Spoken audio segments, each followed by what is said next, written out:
I am a bit of a policy geek, and I spent a few years as a speechwriter in Washington, D.C., which is partly why the story of our next guest is so interesting to me. Yeah. Megan O'Rourke is a PhD agricultural scientist who spent the first half of her career at the USDA, supporting research to help farmers better adapt to climate change. But when the Trump administration started dismantling federal agencies, defunding programs, and deleting essential data, she decided she couldn't make change in the same way. So she quit her federal job and launched a campaign for Congress. She's currently running for a seat in New Jersey's 7th district. But before we get to that, I asked her to share some of her earlier work history. During the Biden administration, she worked within the National Institute of Food and Agriculture, helping fund climate science at universities across the country.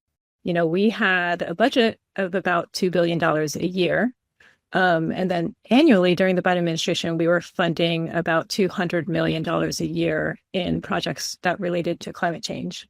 So we really tried to take an integrated approach to not just say climate change is a standalone thing, but it affects all aspects of agriculture. Therefore, it needs to be a consideration and integrated into projects. Is that where you worked on Kernza? Yeah.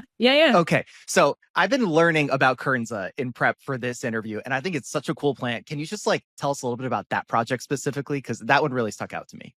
Kernza is the development of a perennial grain cropping system. All the grains that we eat are all annual crops, and so they need to be planted and replanted every year. And, this big potential with sustainability just to have perennial crops. So crops with big root systems that have ground cover throughout the year.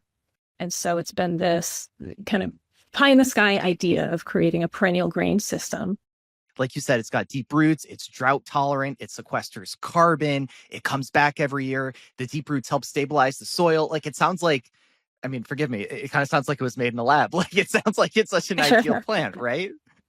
Yeah, there have been decades of breeding efforts that have gone on for sure. This is not something that just, got invented overnight. My entire career from grad school, I've seen it kind of growing and developing and being bred. And so then to be a national program leader, being able to see this rolling out, there was a $10 million project that I got to be a part of, led out of the University of Minnesota, where they're developing new breeds, trying to get Kernza into different food systems, food products, to get it commercialized, to get farmers to adopt it, to figure out best agronomic practices. I think it can be a game changer. Yeah. So that's one example of the projects you're working on. What would it take to get more farmers to grow crops like this? What kind of federal support would they need? Well, I think what we need is a real research and development pipeline that's working.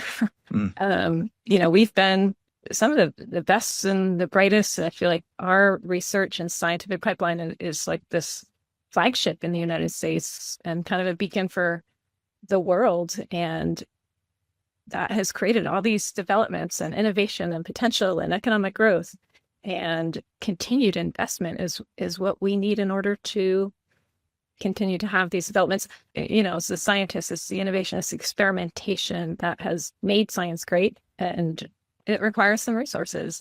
But what we do know is those resources have this huge economic return on investment, and it has the great potential to make agriculture more adapted and resilient to climate change. If we don't keep investing, I don't know what's going to happen. Yeah. And so you've worked with literally the grains that would go in the ground and with, the national strategy of making communities more resilient. So with that in mind, we just turned the page on 25. We're looking at 2026. What do you think of as the most pressing issues in the agriculture sector right now? We have climate change. I think, it's scientifically established that is happening. We've had some of the hottest years and temperatures on records recently. We have droughts, we have floods, we have extreme weather events. We have warmth in the winter that is breaking buds on our fruit crops, for example, and causing massive losses because our fruit trees think it's springtime in January. And so certainly being able to adapt to climate change is a huge challenge ahead of agriculture. What specifically about that preparation do you feel is not being addressed right now? Well, I mean, I guess that kind of gets us to running for Congress, but DOGE came into my agency just like it did to many agencies, and what happened was basically we got a keyword list of naughty words that included climate change, and so suddenly we can't talk about it anymore, and we can't acknowledge these scientific realities that we need to work with our partners about. It's attacking the whole mission of putting healthy, affordable food on the table for Americans and to use data and to use facts and to use science to do that. And instead, we have politics wagging the tail of the dog of science. Is that what motivated you to run for Congress? Yeah, I mean, when they do the analyses of the gerrymandering of congressional districts, some of the top analysts in the country think that there's only 12 seats that are toss-up flippable seats, red to blue. And I realized that I happen to be from one of those toss-up seats and that I have the experience, I have the passion, I have, the ability to, I think, put together a rural coalition where sometimes maybe Democrats are seen as out of touch with rural America, and to pull that together and to change the whole direction of this country. And so it wasn't necessarily the easiest decision to go from a civil service job to say, okay, I'm going to throw my hat in the ring of politics, but it felt like something that I can do, and that feels like the most important thing that I could be doing for my country right now. Have you seen your role as a scientist come into play when you're on the campaign trail? Like, how does that, do you feel influence the way that you relate to people or the way that you're approaching the run, especially in your experience with agriculture? They want facts. They want data. They want to feel like we can trust what comes out of somebody's mouth. And, I think there's still a lot of respect and trust for scientists. I mean, I've devoted my life to trying to discover truth and to bring that for the good of mankind. And so I have felt like it's very much a positive on the campaign trail. Yeah. Did you know you wanted to work in food and agriculture when you're growing up? I did not grow up on a farm, not a farming community, but it was a rural community. And I think now I can understand as an adult where some of my attraction to studying agriculture came from. I mean, I came from a family that we didn't have the words when I was a kid, of course, but was food insecure.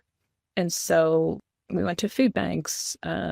We depended on neighbors to help us sometimes with food. We did not necessarily have quality, fancy, nice, reliable food. And so I'm sure that I thought about food in a way that my friends didn't.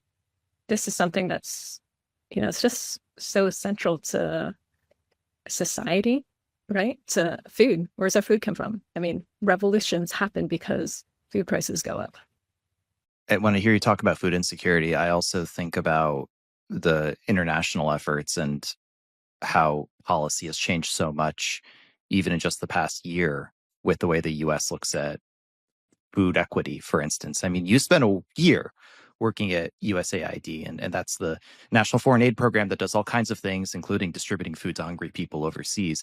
And the Trump administration ended that program. So, I think it's easy to think about all of those initiatives as being a world away, but that food comes from farmers in the US. And with that in mind, what do you think ending that program is going to mean for the people who are receiving the aid and for the farmers here? Yeah, I mean, certainly part of our USAID's work was taking American crops and sharing them with the world. I mean, when you talk to a lot of farmers, that's something that they really take pride in, that we're the breadbasket of the world, that we have this incredible productivity. And again, that's partly because we've had this incredible research and development pipeline. And when I worked at USAID, I spent my year in Cambodia working on agricultural development projects and forest conservation projects. I mean, I think that for me, that's always gone really hand in hand. How do we produce food while protecting the environment? Because, I mean, at the end of the day, people have to eat. And if we want to also protect the environment and to worry about climate change, we have to keep people fed. I mean, deforestation, for example, is one of the leading drivers of climate change, and that deforestation is tightly linked to food production, especially in the Amazon, for example. Yeah. I want to go back to your work as the National Program Leader for Climate and Agroecology, because this plays into building up resilience for farmers, right? I mean, part of your work with the climate hubs and with the extension offices was taking research in agriculture and communicating it to farmers. Can you give an example of how your work back then both supported the efforts of improving climate resilience and maybe helped out farmers' bottom lines? Yeah, I mean, I think that is always a central concern when we talk about sustainability, right? It's economic sustainability, it's social sustainability, it's environmental sustainability, and trying to find where those intersections are. And so, for example, with cover cropping as an innovation, right, we're trying to improve the soil health so that we have better productivity, so we have less reliance on fertilizers, but also less input costs of fertilizers, so that we can find, we're reducing greenhouse gas emission, we're improving soil health, and we're improving productivity while reducing input costs. And I think those were the kind of practical solutions that I was so proud to be working on at Department of Agriculture. What's it like for you today when you talk to farmers? I mean, it's so hard to generalize such a large industry group of people, but are there any salient themes that you see come up when you talk to them about what they want, what they need from the federal government? Yeah, I think they want opportunity. They want a government that is going to support farming as an industry. The importance of having domestic food production in the United States as a pillar of our national security, to have food security. And they want to have a system that they feel like is fair and that supports them and that respects them. Let's say you get elected, what do you hope to achieve? I don't want to sound too Pollyannish here, but I mean, I really believe in a future of opportunity for us to, enjoy our family, to have the ability to have food, not worry, do we have food, not worry about our health care, to have a safety net in which people can thrive, to have the opportunity to go to school or to have a trade, and that pays off, and that you have the opportunity to have a family if you choose, to have some time to do things besides worry about the next paycheck, to worry about where your next meal is coming from, to worry about how you're paying your rent or not. I grew up with a lot of economic worries, and I am a walking, talking example of the safety net programs, the investments in the future generations. It should not just be about, hey, are you born into a rich family? No, it's, what is your drive? What is your fire? How can we enable people to be the best that they can? Because ultimately, that, I believe, is what builds our economy. When I got into this race, I did not get into it lightly. I am putting all my heart, all my soul, all my time into doing this, because I believe that it is literally the most important thing that I can be doing right now. Yes, I've been a scientist my whole life, but you know what? To defend science right now, I need to defend it in this way. Megan O'Rourke is a congressional candidate from New Jersey's 7th District and a former scientist at USDA. Megan, thank you so much for joining us. Thank you.